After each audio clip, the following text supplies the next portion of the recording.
a Lich fits that well enough, or probably not because of the SD. Because SD kind of counters Oracle too, really. You're going to be constantly dispelling the heals that you put on him after you save him. Does it dispel the heal when he's Oracle ulting? I believe so. Yeah. Oh. It goes through. I didn't know that, actually. It even dispels Salve, because Salve Oh, is yeah, dispellable. Salve is dispellable.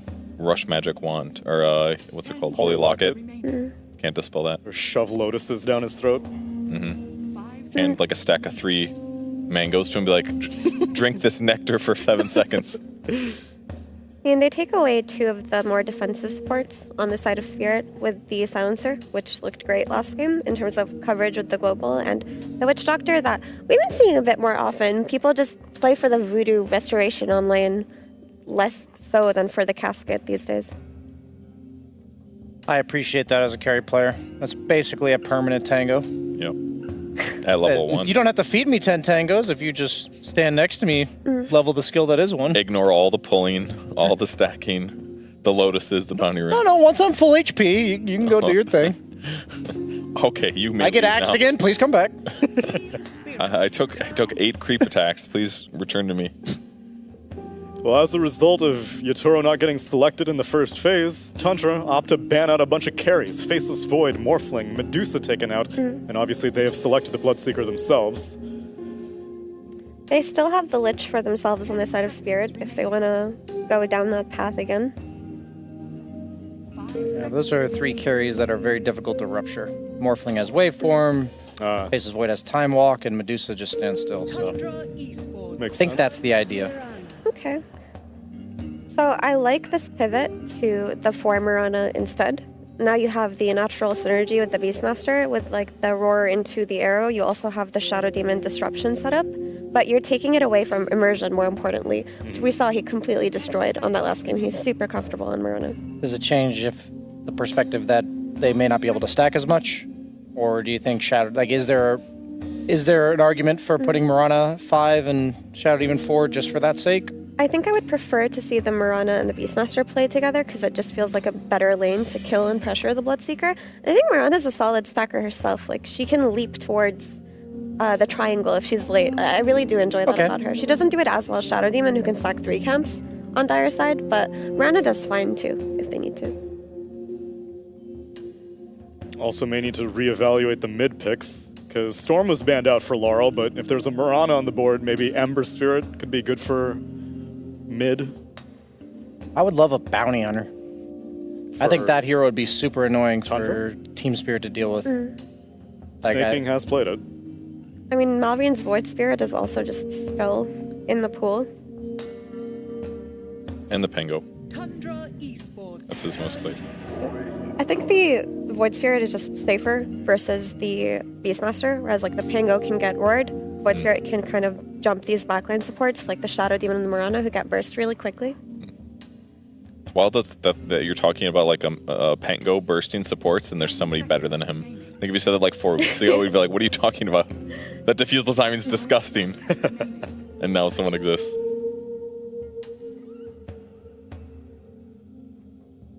Now they're just going to go for their support pick on Tundra, but the question is which approach do they take? Do they take Enchantress, like you suggested, Brian, or maybe something defensive, like... Or the Crystal Maiden? Okay. I think the the Enchantress was less likely because of the Mirana. I actually think the Mirana was maybe a potential preemptive counter versus like Undying also with the Tombstone to secure the lane. It definitely shuts down a lot of the remaining powerful 5s, and maybe because of the Dispel from Shadow Demon, they elected to skip the Oracle as well.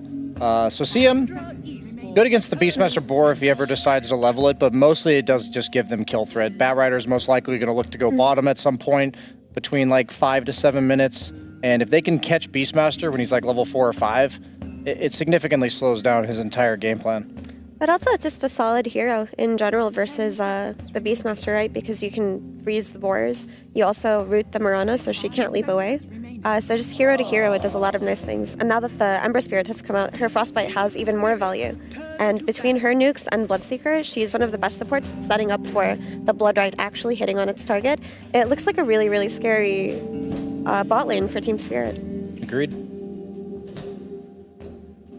So Tundra still needs to pick their offlane hero probably. 3-3 hasn't played Batrider offlane yet this tournament. His most picked, Visage. Would Jug be seen as a Visage counter in lane? No, I think Visage is pretty good against Jug. Just because you have the Grave Chill, and even though if it doesn't, like it gets removed by spin, you don't lose the buff on Visage if you dispel it from yourself, so you should have no problem getting away from the spin in that lane. I would imagine Visage is probably high on the priority list right now because that's a summons hero they don't really have a way to deal with right now, and my only concern then would be potentially... Oh, there it is. But they're most likely looking at a summons hero on the side of Tundra because it is 33 after all. About offlane Lycan. Problem with Lycan is he's not really a 9th pick hero, I think. Like you have to see, I'm going to get away with this hero because he does have a few carry matchups that they're very polarizing. Some of them are unlaneable, such as like Troll Warlord, for instance. Probably not picked here, but... Last two repeat heroes he's done is Enigma and Tide, basically. But don't really expect Enigma because Beastmaster, Tide, maybe. Magnus, potentially. I think Magnus is the kind of hero that you're not too concerned about when you're going to get counterpicked on 10. Just because this hero is so strong right now, his damage is so high right now that it's going to be... You'll be hard-pressed to find somebody who could out-CS Magnus on lane. Fights would be a tad awkward because Beastmaster is more of like a ranged melee guy. Like he plays back with his summons poking you, and then you have a save from Shadow Demon, and Mirana is also like. I don't think Team Spirit's lineup is ever going to be grouped up. So the lane would be nice for Mag, but it may be a bit weird later. But then what would you go for if you're Tundra here? I mean, your Visage is gone, your Darkseer is gone. You don't necessarily want to go for the Tidehunter. I just feel like there's so many ways to save against someone who's solely dependent on Ravage. Isn't your best approach to just try to win your lane? Yeah, absolutely. I do think Tide would be nice for the game, but if they think they have a hero that can be powerful and win the lane, so they do ban the Tide. I mean, I don't hate Mag. I wasn't trying to say your idea was incorrect. I just don't. I'm thinking like. You can say my idea is incorrect. No, I'm saying like looking at team fights as like a problem for them right now on Tundra. Like, I think this Tide would have been nice. The Darkseer that's banned out would have also been nice. Like some AoE guy or summons guy. Like I don't think. I mean, it's good with Rupture. There's like some Magnus. Yeah, he could play like the fishing game with Rupture. That could be nice. And like the skewer back after kind of thing. Yeah, yeah. Oh, there. That's it. So it's just offlane. It's offlane bat probably. All right. You know what? I like this Ruvik. Also, very poggers immersion hero. You have the Roar to steal, which is going to be really good. You can also potentially steal Disruption. You have an instant stun in the Telekinesis to follow up on a Root or a Remnant on the Ember Spirit. I like the pivot that they did here. Team Spirit probably were not expecting it. I mean, I because they're so static with the heroes they play, this is like left field kind of for 3-3. I'm confident he can play it, but I wonder how much it's going to change their game. I was going to go for Lifestealer. That's what I was going to propose for Yatoro. And the reason being is that if they can't burst the first guy, I think Tundra's lineup is really awkward. And I think Yatoro chose an even better hero for that concept, which is Abaddon. They don't have any natural breaks. None of these heroes want to buy Silver Edge, so his ulti is almost certainly going to go off. You don't want to rupture him. He helps the other people that get ruptured. I think this hero's underrated. There's Abaddon pick owns. Yeah, I think it's a really strong. It owns Batrider on lane. It can just dispel the stacks. It dispels the root from Crystal Maiden. If it gets ruptured, it just ultis and runs. It's just really comfortable. Also, when it gets to that Harpoon build, these Rubik and Sam supports are going to die so quickly to that Harpoon into Manta. Supports die so fast to this Abaddon build. It just looks really good overall. Yeah, it's really hard to play against. Especially I wonder if it's actually better. It's maybe crazy because nobody does this, but maxing Nova this game might be more effective. Just because then you don't have to worry about like one guy just instantly being completely countered by the spell you cast. That way at least you're like reducing attack speed and slow on like 3 heroes instead of just like one guy that gets removed. But. Yeah, because the Shadow Demon plus the Abaddon at this point, you have so many single target saves. Yeah, another cool thing about this Abaddon is that the stacking that we're talking about on Team Spirit, this is all for your Beastmaster and your Ember now. You don't have to worry about your carry coming in and taking these stacks. Now you know there's going to be a lot of farm priority on this Beastmaster. He's going to get a lot of gold off of his triangle, and your Abaddon's going to have a good lane anyway. So, I mean, overall, I'm really feeling Team Spirit right now. Immersion can steal Aphotic Shield, though. It's true. He can. Who cares about Roar now? It's my Roar. It's my shield now. It's my band It's now not enough. as well. It's not enough. So we get into game number 2 with the Producing Pandas.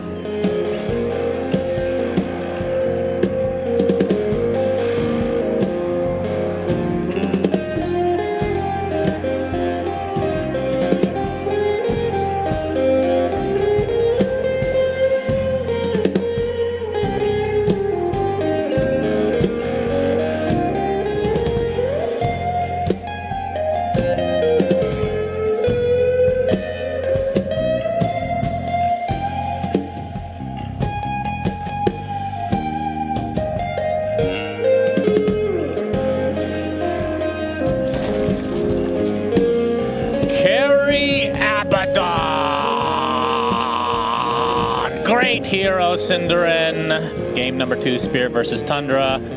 I have missed my Abaddon carry. Abaddon? We can have that discussion in just a bit. Actually, we could have it just now if you want. Well, we are in Sweden, so if any country in the world has Abaddon, it would be Sweden because they have ABBA. Well, you're going to have to hold your horses because we might have a first blood situation here. We really don't. There might be blood grenades.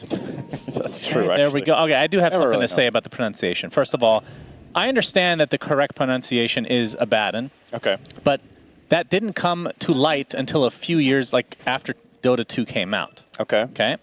So it's one of those, I'm used to saying it a certain way, I'm not going to change it. It's not like Pavis, where you can literally look it up, especially if you're an American with, the dictionary.com. Oh, hang on. Skeeter.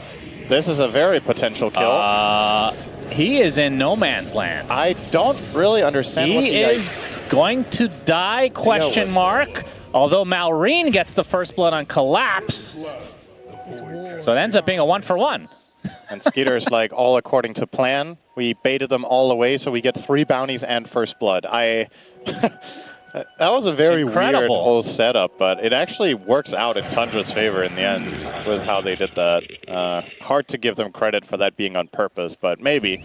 These guys do some pretty creative stuff sometimes, especially with like minute details like early laning mechanics or rune fights. So who knows, maybe that was... Tell me why we have not been seeing so much Abaddon, despite it being a universal hero.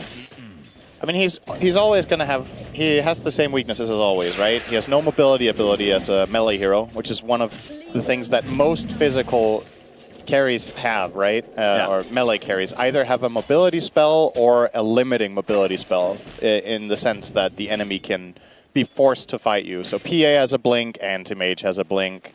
Who was I thinking? Now I have to look up the list because I forgot the one hero I was thinking about. Void has a jump. Naga has Ensnare. PL has the charge. All these heroes have a way of connecting. Abaddon does not. So in order to get on top of targets, Abaddon needs either teammates to set him up so he can run in, or he needs to itemize for it by buying a dagger. And that's already... Or a harpoon. Or a harpoon. But then you still need to get in range for the harpoon. So it's definitely helping him that this item exists. I would agree with that a lot. I think it's a very, very big help for him to connect on targets. But that is the inherent problem the hero has, is first of all his ability to connect on enemies, and secondly he's very matchup dependent. The hero loses some lanes significantly, and he does very well in others. Uh-oh, Mira. He's very dead silent. here, I think. Blood grenade still applied. Oh, he just leveled up. He'll be and fine. The leap is there. Just got level 2 there from Collapse's kill on the range creep, I believe that was. So nicely timed. Yeah, just to finish off the Abaddon thoughts here. This is obviously a great matchup for him. Bad Rider is one of the best lane matchups for Abaddon, so that's very good. But there are some off-lane matchups that you truly despise, and that's why the hero generally gets picked later in the draft, and it's just not always a good game for him compared to many of these other carries. And we've also seen in this patch something else to keep in mind. A lot of teams are picking their carry early. And then, then even if it becomes a good Abaddon game further down the line, you've already committed your position 1 by, especially in Spirit's case, first phasing something like a Jugger, or in other games we've seen other carries being picked earlier, or at least in the second phase. Yatoro being run down here by... If he killed... Yeah, he's Orthotic Shield is back up, so maybe he can turn his ass around and try to get this kill, but the Fade Bolt will keep him back. There's some good damage here from 33. He's doing very well for himself in this early laning stage, top on bat. He's 14-1. This hero's biggest Achilles heel most of the time is his inability to last hit very well in lane, but 33 is topping the charts. Actually very surprised to see that. He's got the measly... It's not that bad, I guess, his damage, but being universal has definitely helped the hero's ability to play in the offlane, but I would still think that it would not fare this well. It's maybe a classic case of just being, outdated information. You need to feel it. Yeah, we should mention, in terms of standings, Spirit, if they want to stay where they were at the beginning of the day, then they need to win this game. Yeah, they're 4-5, and Tundra are 6-3. So, big game for both teams for different reasons. For Tundra, it almost secures them top 4, which is how you advance. And for Spirit, it keeps them around that 3rd, 4th position. So one team is more or less fighting for the guarantee, and the other one is fighting a little bit more for survival. Spirit can obviously recover, even if they lose this game. They have enough games left to... Yeah, they're not Liquid. To make it happen. Yeah, Liquid are looking very rough, and so are, I believe it was Entity. Will also have a pretty rough score. I think both teams last I looked were 2-8. I think Liquid might be 2-9 now, actually. So more or less mathematically eliminated at that point. 5-9 is probably not going to cut it for a tiebreaker. So... Yeah, well, looking at the farm for both position ones, as we're going to see in the bot lane, Snake King. The Fairy Fire Pop Collapse will live a little bit longer, but it's going to be a 1-for-1. He gets some XP out of that at the very least, but Skeeter having himself a good old time. 19-6 in the CS. Mid lane, Ember versus Void Spirit. The brothers at it again, and relatively even at the start of this. I guess the dynamic of this lane has changed, right? Because in the past... I think most of the time this was kind of considered a wash, and then there's been a phase where it was slightly Ember favored, and there's been a phase where it was slightly Void Spirit favored. Now that Void Spirit is universal, I would expect Void Spirit to just be a flat-out favorite in this lane come this level, because you're starting to have significant last-hit damage advantage. Ember can always slide, obviously, but for creeps that are... When slide is on cooldown, you are facing a 10 damage deficit against Void Spirit at the current point in time. But despite that, Laurel is breaking even, so... I think that's a pretty good result for Ember in this lane. Yep, for sure. And for Yatoro, he will be going the Echo Saber build into, it looks like Manta for now, or maybe it's just a casual Yasha into something else. Absolutely want Manta this game. It is so good. I mean, it's good on the hero in general. Is Radiance a thing? It can be, but I think the problem is it's too slow for what the hero wants to do in this game. I think you want the Echo, and once you have the Echo, you absolutely want to finish the Harpoon. And then the Manta is just what allows you to harpoon people in and get those stacks up as fast as possible so they don't have counterplay. Right. And it allows you to go on the Maiden and actually kill her without having to use your ult. It allows you to go on the Rubik, you pull him in with Harpoon, you instantly Manta, and he doesn't know who to lift. It's like a lot of little things. You can counter the silence from Bloodseeker or even dodge it with a good time, well-timed Manta dodge. And I guess a secondary value point about it as well is that you have more freedom to... Laurel? I think this is... Wants to go on top of Immersion here, Nice but the pull. Aether Remnant pulling him back from Malrine. good arrow. Connects from the side as Mira will help get that kill onto Immersion. Malrine outnumbered in a 1v3. He's going to get disrupted by Miposhka. I think he's going to kill Miposhka here, maybe. Astral Step is there. You can see the rest of Team Spirit not really having any spells they can spam there, so it does result in the 1-for-1. Good result in a 2v3. As we can see, Ataro getting chased down by 33. Still has that Aphotic Shield up. Now in the cover of the tower. Looks like he will live. I suppose another thing in this match, I mean, this is kind of interesting, right? Because the Batrider against a Baton matchup, a lot of the ways, at least I think about it, I don't know how much the panelists have played or seen this in general in this patch, but now that Batriders go Vanguard and go 3 in Firefly instead of 3-1-1, I think the matchup is a lot better for Bat than it used to be, because since so much of your damage is not dispellable with the Firefly points, you can actually threaten a Baton. In the past, you had to go 3-1-1, and whenever a Baton got 3 or 4 stacked, he would just Aphotic Shield and laugh at you, right? But now, you can actually Firefly on him. You put one sticky. They're going to go for him again. Yeah, Shadow Demon is in position, though, so this is probably not going to happen. Yeah, they've spot him, so but they if won't Miposhka bother. wasn't there, that was a kill. Yep. Well, For sure. both position 4s, both the Bloodseeker and Abby are pretty much locked in and around the same. Don't ever say creep Abby kills. again. Well, you can't have it any way you want, Cinderin, okay? It's either Abaddon or Abby. You choose. By the way, so back to this discussion now that we have a pause. Thank God. I know that the players are allowing us to do this. How do you... We've had this conversation, of course. Let's pretend we haven't. How do you pronounce the green healing thing that isn't the tango? A salve? Yeah, it's salve.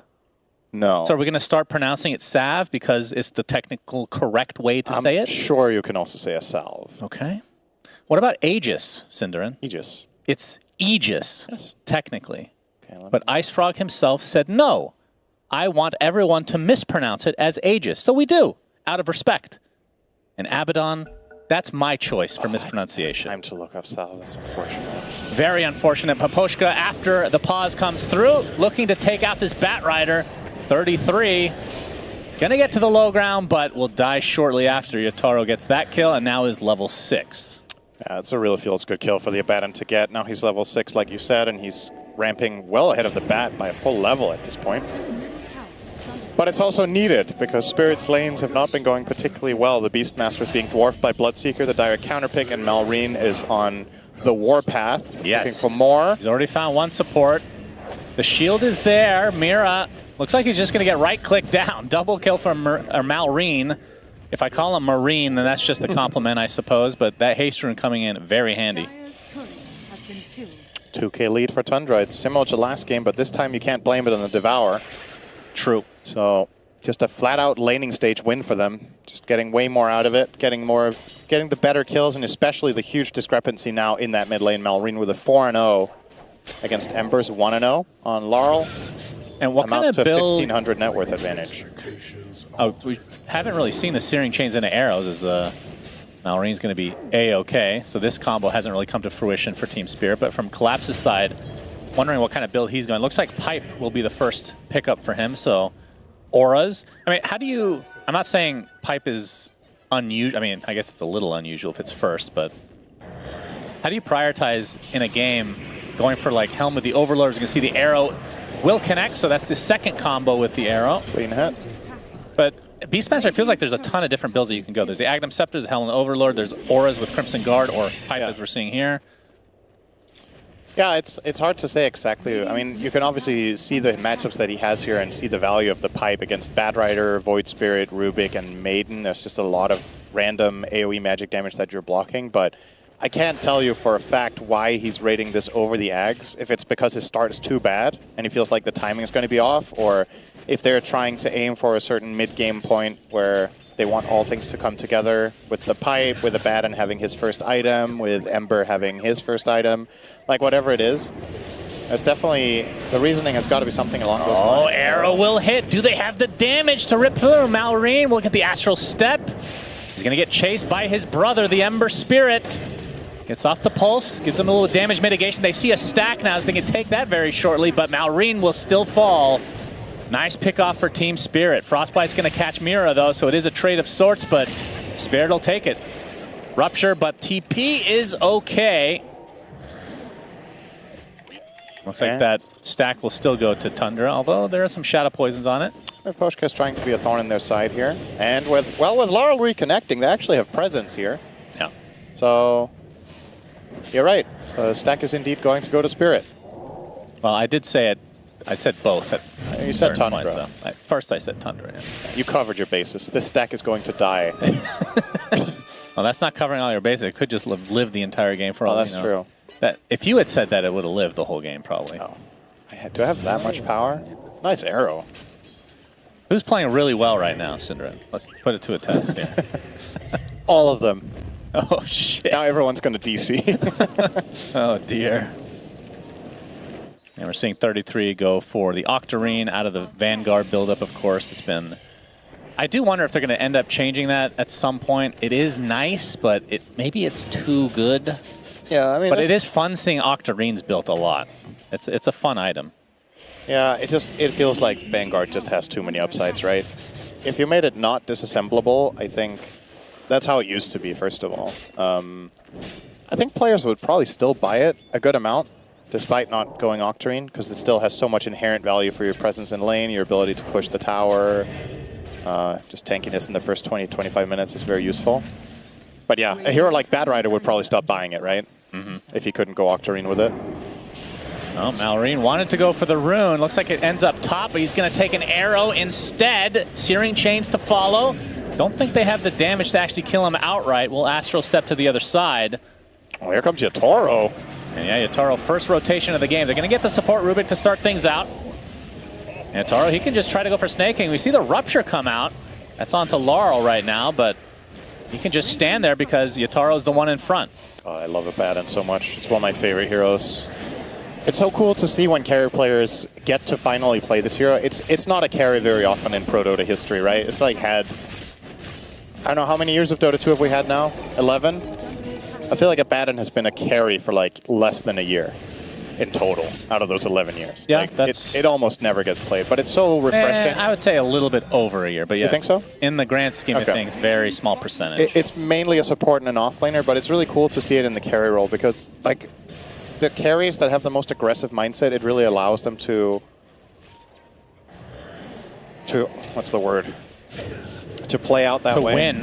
Yes. Arrow connects. That was the word I is a big astral step coming out from Malrine. Oh my God, nice with double that damage. DD. Yeah, Miposhka will die as a result, but you can see Malrine is the one now on the run. Searing Chains again connects.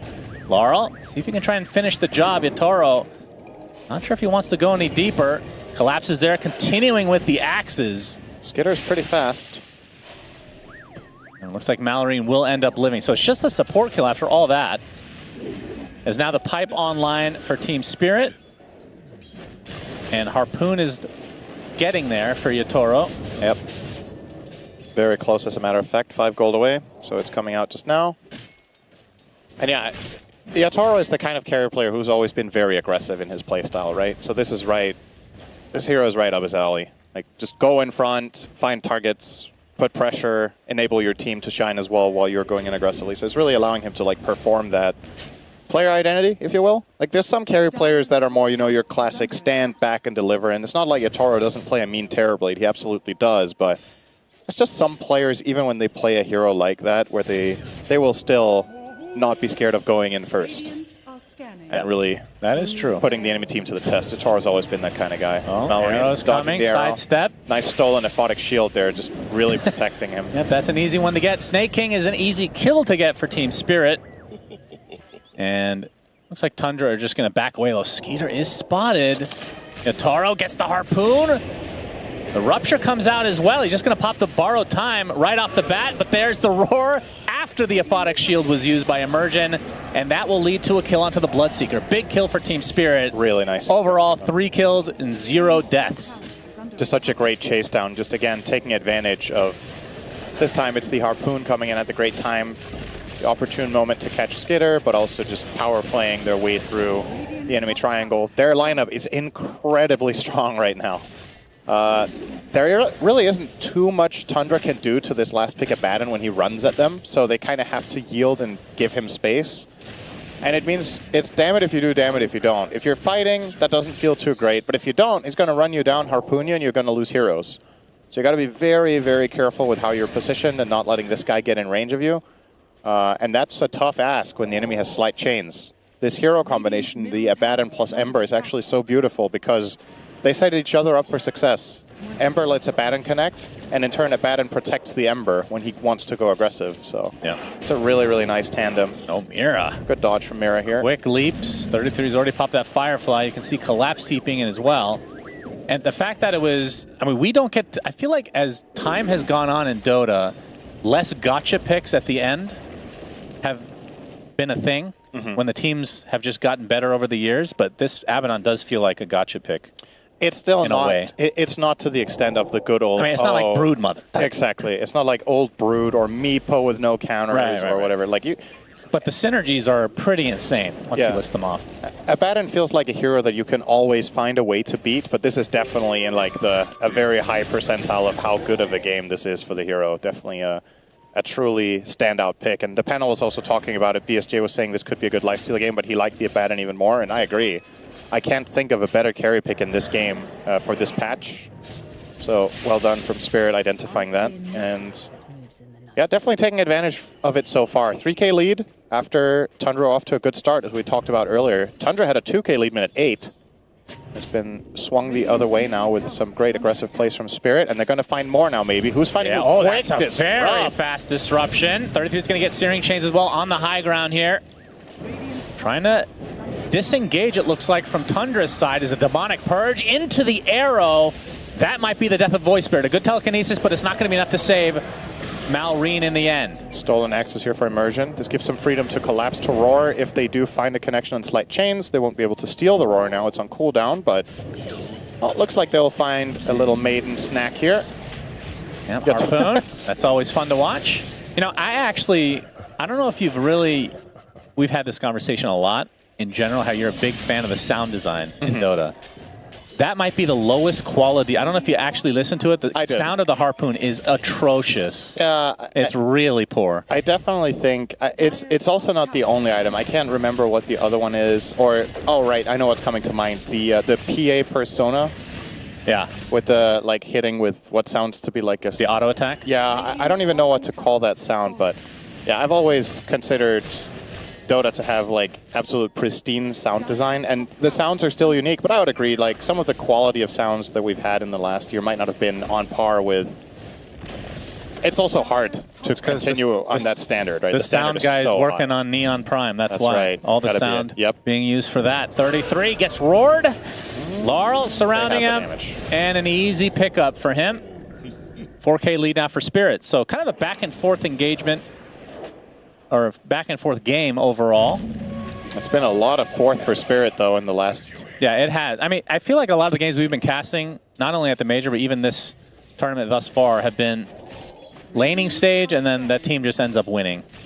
Whoever wins the laning stage. There's been more This swings. one's been, it's been a little bit more swingy lately, which is good. I think it's a sign of just overall improvement on the quality of play from the players, that they have a better understanding of how to play at a deficit, where in the previous, when the patch is new and you fall behind, you don't really know what to do. You just lose your way and you get overrun by the enemy team that has the gold advantage. Yeah.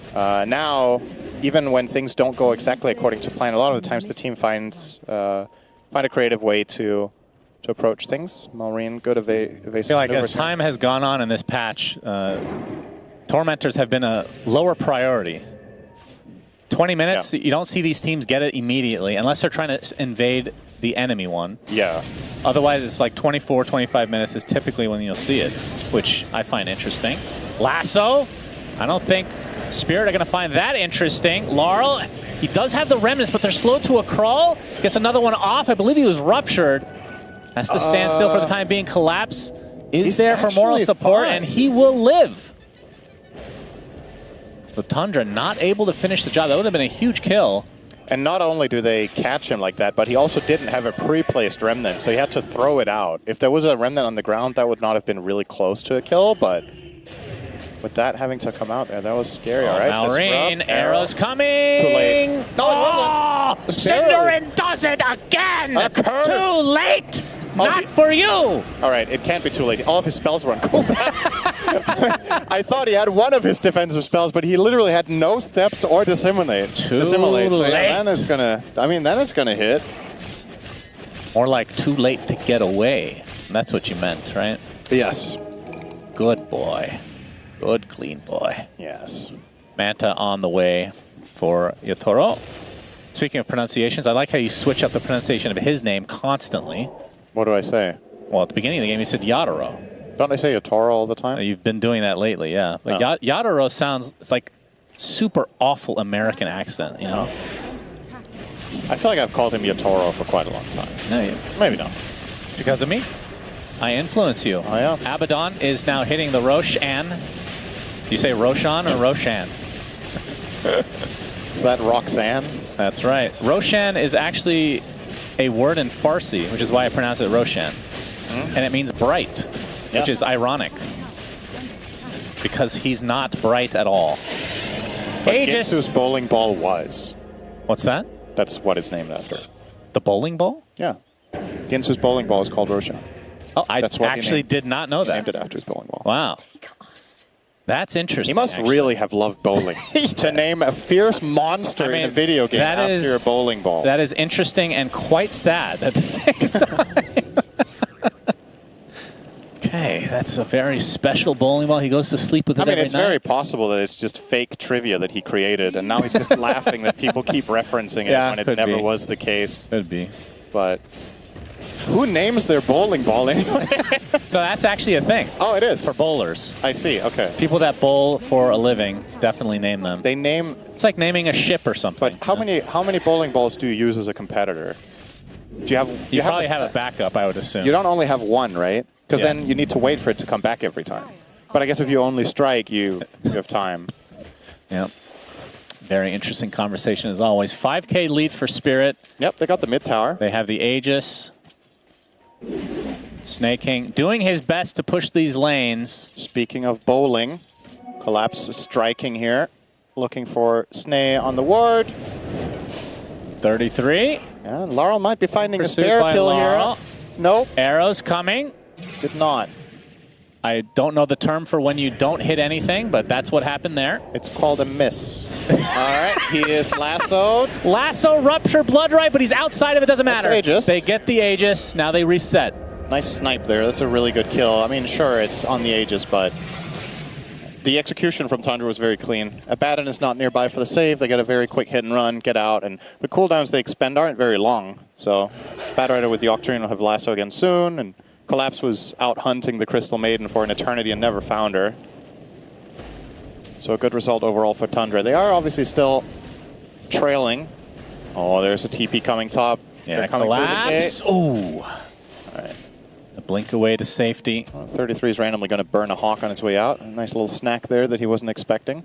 Just flew through it. But Yatoro. Okay, he does not. Did not find him at all. That's right. Classic 33. Oh, 7 pets have died. Thank you, production. Oh, nice. Shadow Demon just died as well. Speaking of pets, do you know what it's called in bowling when you get 3 strikes in a row? A turkey. I know. You know your terminology. You just didn't know the name for it when you missed. In some countries, it's a banana. Did you know that? There's no way that's true. That is true. That is absolutely not true. You got me. I think there's more likely that that's wrong than the bowling ball being called Roshan. Oh, sure. I feel more confidently about that one. Tower under siege, boy. but we got a smoke. Tundra. It's a 4v4. Moonlight Shadows popped. They want to go for Skeeter. Yoink. This could be a bait, though, but he's already at half HP, gets telekinesed by his teammate to save him, and he will do so for the time being. Stun now, and the lasso onto the Beastmaster. They take him out before he can get anything off. Big kill for Tundra. The Crystal Maiden did die, buys back in the game, and TP's in as well. Skeeter is actually going to live, so they initiated him on 2 different occasions and still will not find the kill. 33, 4 stats to safety as well. Snake King, that's a dieback. That's what he's there for. The stolen Aphotic Shield is genuinely keeping Tundra in the game. I think Immersion got 2 or 3 key saves off there. He saved Bloodseeker, he saved Bat. You know what's funny about that? Is I think he just picked up his first level of Miscoil just to prevent that. Because usually you just go stats these days. Wait, did he? Hasn't he had it? No, I'm fairly sure he just got Miscoil. Okay. That popped up on the screen. I see. As we see a replay here. They lock down Collapse. Wasn't able to get the roar off. Gonna see here as Laurel reconnects now. So he gets the slide chains onto the Bloodseeker. There's Aphotic Shield number 1. He runs away. And now they're gonna isolate and catch the Bat with the next one. Aphotic Shield fly, or 4 staff across, and then Firefly and Snake King. Unfortunately, they didn't have a 10 times strong Aphotic Shield to save him. He would have needed more than 1. Yeah, if he had that old 25 talent. He needed a high strength Aphotic. I don't think that would have cut it. I think we needed a 2,000 health shield there. I see. Not quite there. Skeeter, he's going to be spotted. Yeah, he doesn't TP, Purge is going to keep him in place. No way to TP out. He's just screwed. Yatoro is here, surrounds him. And this will be an easy pickoff, and it's a big kill. Harpoon. Anytime somebody uses the sound effect is just so comical, you have to laugh. Very out of place. So has the Manta, obviously, with the Shadow Blade now. We'll be going for the Silver Edge. What dagger do you think you should buy on Abaddon? Oh, man. I'm Swift Blink or Overwhelming Blink? Arcane Blink, of course, as Roar comes out. That's not going to cut it at all. Kind of trades places there. And you can see Yatoro come in and rip 33 a new one with the Harpoon action. I mean, this should at least be Elena Barracks if they don't buy back here. No buyback. If he gets caught. He's fine. He'll limp away. But the buildings might not be okay. What was stolen this time? It's the Hawk. Okay, more pets to kill. Miposhka gets the disruption. Laurel helps find the kill on Immersion, and now they're going to take out another one from Tundra's side. So just like that, they're in their base. Oh, talk about pushing power. Abaddon Beastmaster combo. Yeah. This is going to go down real fast. Where's Yatoro? What's he doing? All right, he's coming back. Bringing in the swings. How to get those curses on there. There's the fortification. Gets them on instantly with the Manta, too. So they're going to have the 4 curse stacks plus Inner Beast. They do have 2 buybacks, but only 20 seconds apiece on both Rubik and Batrider. It looks like they'll give it up. This looks like a Lycan push with 5 items. Imagine it with Lycan as well. Yeah, that would be ridiculous, honestly. Oh, that's 2 sides for Spirit. Yeah, why stop now? No fortification in sight. All of them have been used. But everybody from Tundra is up now. Rupture is, oh my god, Snake just gets completely deleted. There's the borrowed time, just run around for full HP. Classic counter. And there's the Roar now to 33. What was stolen? It is the Roar. Can they do anything to counteract this? Skeeter already super low on HP. The Roar finally comes out. And Skeeter just has to run back to Fountain. Arrow not going to hit, but the buildings will go down. This will be mega creeps for Team Spirit. Although the lasso coming in on the Abaddon, that is not the hero you want to go for. He's very hard to kill despite not even having the borrowed time right now. And the Void Spirit, he's surrounded, silenced, and destroyed. And Tundra completely destroyed in this game number 2. So it'll be a draw again. Man, I really enjoyed watching this series. I feel like both teams played really good individual games. So Tundra in the last game just step by step kept building their advantage from the 15-minute point until they ended it. I think the first game was a little bit longer than this one. This was a very abrupt ending. Spirit just seemingly out of nowhere just completely started overwhelming them, and Tundra didn't get a foot down for the last 10 minutes. Just absolutely crushed and overrun in the fights. Seeing the Abaddon having massive impact, and I think this is probably Skitter's hardest Bloodseeker game, all tournament at least. Ends the game 3-4 and 0. We're used to seeing Skitter popping off, but the carry-to-carry matchup is bad. The Ember matchup isn't particularly good either. They did a good job at I'm not going to say they baited the Bloodseeker pick. It's very predictable that comes out against Beastmaster, because that's what almost every team does. And then what do? They counterpick it with 2 cores that both end the game deathless. Yeah, so and nice. I mean, you have to give Tundra some credit. The stolen Abaddon shields were keeping them in the game. And then Mist Coil at level 16 was leveled finally, so he stopped getting it. Let's go with the panel. Great, more ties as now Tundra and Spirit continue the trend, and they are 6-6, and TSM is 6-6, and well, actually there is one minor development. I'm not sure if this was confirmed earlier, but as of now, Team Liquid have now been eliminated from the group stage because they are in the same group, and their score is 3-9, and I guess as of this, it now makes it impossible for them to make it out of the bottom 4. They'll make it through the lower brackets. That's lower bracket. Every tournament. Every tournament has lower bracket, except if you're in the group stage. No brackets. Crazy to think of Liquid getting eliminated in the first group stage, Yeah. but hopefully this is a wake-up call for them to maybe not get so complacent.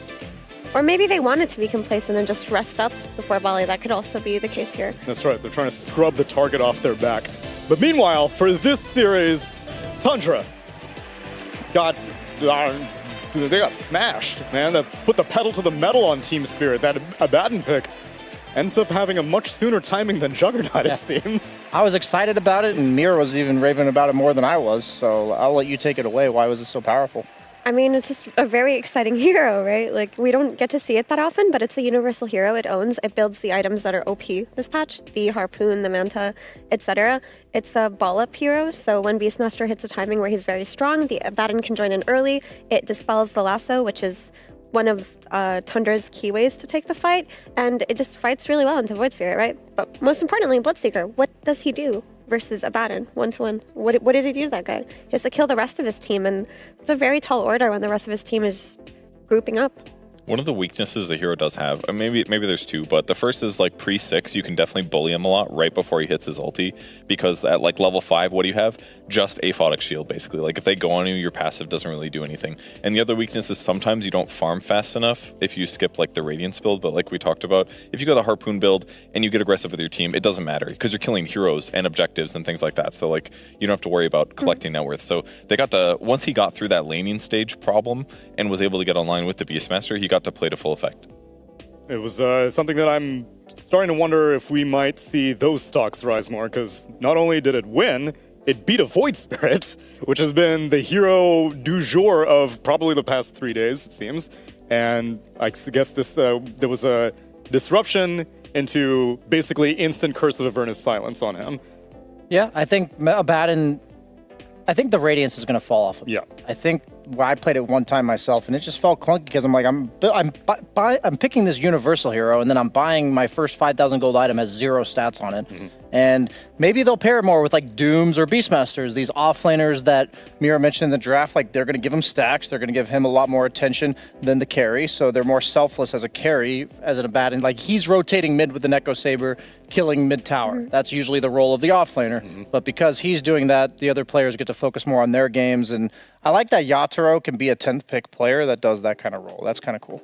That is cool, but more so because they saw the pivot of the support bots to the core bot towards the end, they could just pick this Abaddon with no fear, right? Typically, this Abaddon, it can't come out that too early in the draft because for it to be super effective, you want to make sure it has a good lane because he does have laning weaknesses, as Purge mentioned. So you see this Bat Rider, you know naturally he's going to have a good lane with the Aphotic Shield and the Wand, and there isn't really anything compromising him outside of that. He also countered the disables coming out of the enemy support. So, I mean, overall, it just looked great. Can it come out as early as something like a Void Spirit? No. Okay. But there's definitely a lot of potential for it.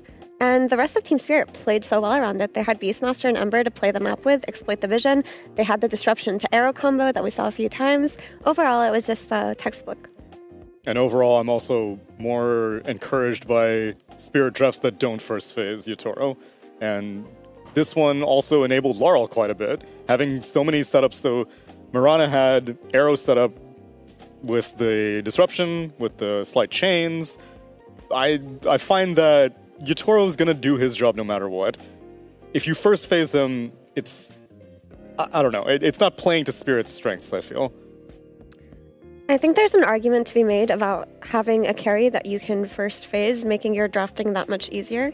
Because usually the first phase carry comes out after you see the offlaner, but if there's something that you can comfortably play in the first phase, like a Medusa, it makes it so that you can draft around your mid laner or draft around your offlaner, and that's why Team Spirit were experimenting so much with it. They were first phasing that TV. They even first phased their anti-mage a few times last season. So I understand why they're doing it. I understand why they're working around it, but it's going to take a lot of ironing out, right? Juggernaut is just not one of those heroes. It also helps that Laurel is playing more traditional mid heroes now, at least around like the Lima Major time. He was playing tons of like Snapfire and Zeus and things like that, stuff that's a little different. Still viable, but different. But now he just looks like every other mid laner in terms of what heroes he's picking, which is probably giving them more stability as well, and makes so that drafting doesn't give them an underhand, you know, where someone else is like, oh, we'll just pick the meta heroes, and you have to like try to work around it with your weird heroes somehow. It's just easier if you play on meta most of the time. It keeps making me wonder, though, if we had 3-game series, I don't really know who would have come out on top on this one, because both drafts were pretty dramatically different, and all these group stage games are BO2s, and they continue to split. I don't know what... Actually, do we have standings by any chance that I could pull up? We do. Perfect. This is Group A. We can get a quick update on the situation. Talon's still winning! Bro! How are they allowed to do this? I mean, if they lose, the difference between 7th place and 1st will be 1 game. Sorry, say that again? I'm saying if Talon lose, it looks like they're playing EG based on both teams having 11 games. Yeah. If they lose, 1st place will be 7-5, and 7th will be 6-6. This is like insanely tight right now. I don't think I've ever seen anything like this. This is wild. Yeah, but unfortunately, Liquid is eliminated. I'm just kind of rooting for Talon to lose so we get a 1-game difference between 1st and 7th. That'd be very exciting. What's laughing over there? It's just like, it's like when Purge sits down, is like, lower back support. And then you guys with monotone voice, I don't think BSJ goes, I don't think I've ever seen anything like this, with absolutely no emotion. And then, sorry. I don't know, that was funny. That's the psychopath that I forgot to mask this time around. To turn on the emotion. It's just so emotionless that... Got a mask over here. I don't know why that was so funny, actually. Go ahead, Neil. I'm sorry. No worries. Probably the most exciting thing. You're showing more emotion than everyone on this panel combined, and maybe even more than our interviewee. No, never mind. Miposhka's kind of smiling. Miposhka, welcome and congratulations on this win. You may have answered this already, but this is our first time having you on the mainstream. How is your team handling the motivation for this tournament? Because unlike a lot of other teams, you guys are not yet qualified for Riyadh or qualified for TI yet. So coming into this tournament, how energetic are you taking it as opposed to preparing for the Bali Major also? Hello, everyone. Hello.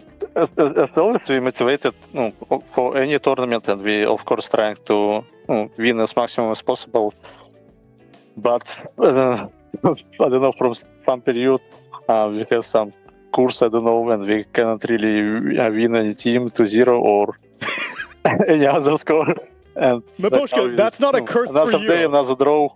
It's a curse for everyone right now. Everyone is tied, and it's driving me crazy because we're going to have crazy tiebreakers, I think. So don't worry, you're not alone. Yeah, but I just mean that also we played on our Deep Sea League. Our game was 2-1, so it's also strange a bit. Okay, then in that case, maybe it is a curse. But at least this time in your DPC, you guys got first place this time, right? Yes. Yeah, so it's been a rock, paper, scissors between you, Nine Pandas, and BetBoom. This time you guys got first. And so coming into Bali, I guess that's cool. It feels good. Let's go. Purge, anything on your mind for Maposhka? Yeah, the meta's starting to settle a little bit. I mean, everybody knows the Techies is great, but what are some other heroes that you really like playing that you wish were more viable right now? You mean on some support hero? Yeah, some support hero. It's hard really to say. I think Batrider is kind of broken hero too, even on support. His spells is too strong in my opinion. And Tekis, both heroes is kind of broken, I think. And I'm really kind of hate to play post 4 or post 5. I mean right now, because I'm usually staying against Batrider or Tekis, and I need to deal with it somehow. And I really hate these heroes right now. That's why in pause I just picking these heroes, and so I'm playing on Imba heroes, or at least they get banned. Mm-hmm. Yeah, makes sense. Someone else will pick it. Gotcha. Hey Maposhka, hope you're well. Earlier we talked to Saberlight and we asked him who his least favorite position 5 to play against is, and he said that it was you. So my question to you is, what have you been doing to this guy? Saberlight said that he hates to play against you. He said he hates to play against me? Yeah. He means online. Actually, I don't know why.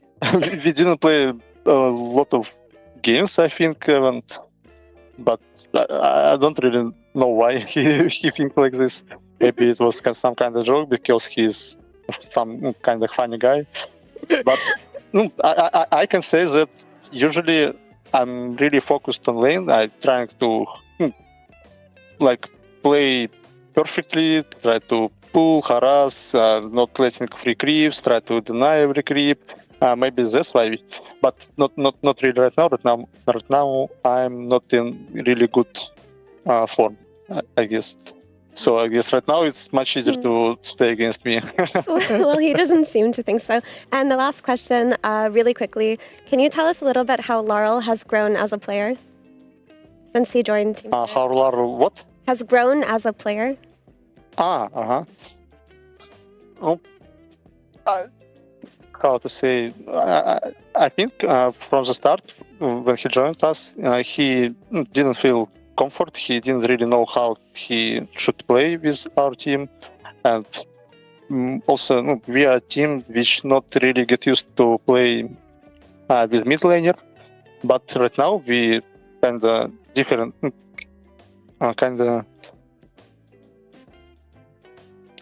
change our opinion about how we should play, and now we're trying to play with our mid laner, and we coming to him, we're trying to abuse bottle as maximum as possible, we're trying to help on runes, we trying to make some smoke ganks also with him, and now I think he knows much better how he should play, and feels much more comfortable. And also he is growing as a player really fast, I think. He's a good guy, and he is like a soldier, like if you want to want some hero from him, like if he need to train someone, he will do it, and at least he will try. So we like him. Right on. My question would be, who picks Yatro's heroes for the opener? Is this something he theory crafts, that you guys theory craft? Who's the mastermind behind this? Who picking heroes for Yatoro? Yeah, in the first round, like the opening for Jug. It's the first game. Small was the idea from Silent, and when he came, he said that they're gonna pick this, we're gonna pick this, they will answer with this, we will ban this, and everyone of us okay, it sounds good, let's try. And I still think that our idea was really fine. We just played really bad in our first game.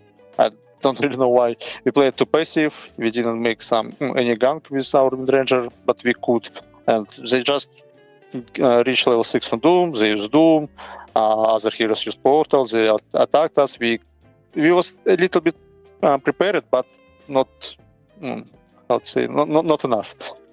And second moment was the same. They just reached global. They used global. They killed the Juggernaut again. We were not ready for that. So we played too passive, I think. But our draft was fine. I had idea too. But after we lost to the Doom, we decided to change our plan. The change worked out quite well. Miposhka, congratulations on this victory, and I should wish you luck on your final series, which will be against Team Secret. But yesterday I had Puppy for an interview. I also wished him a 2-0. I'm in an awkward situation now. You said you guys your curse is stronger, you feel, not getting 2-0s? I hope not. I almost sure tomorrow we will break this. All right, prove it to me, Miposhka. Prove it to me. Congratulations on this win, and thank you for the interview. Thank you so much. Goodbye. Goodbye. Much love. Yeah, they only have one opponent left, Team Spirit, and that's Team Secret, as we are now getting close to the end of our group stage and close to the end of day number 3 as well. We got one more series for you. It's Game and Gladiators versus OG. Stick around, and we'll be right back after the break.